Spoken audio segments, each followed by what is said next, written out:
কোচবিহার দক্ষিণের জেনারেল অবজারভারকে এবার সরিয়ে দিল নির্বাচন কমিশন।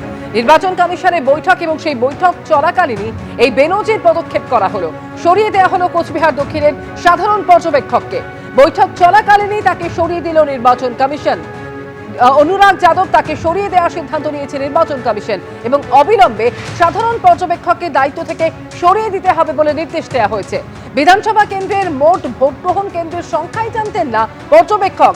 সাধারণ পর্যবেক্ষককে সরিয়ে দিয়ে কড়া পদক্ষেপ নির্বাচন কমিশনের।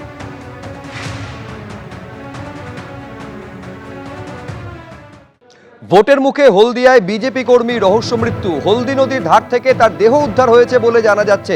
আমি আরো বিস্তারিত এই নিয়ে জানবো, সরাসরি কথা বলবো। বিটন চক্রবর্তী আমাদের প্রতিনিধি রয়েছেন।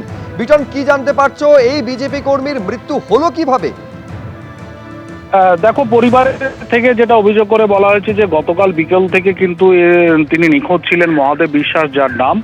এবং আজকে দুপুরবেলা তিনি যখন এই হলদি নদীর ধারে তিনি যখন ঘাস কাটতে আসেন তখনই দেখতে পান যে তার দেহটি সেখানে পড়ে রয়েছে এবং পরিবারের দাবি তার দেহে একাধিক আঘাতের চিহ্ন রয়েছে।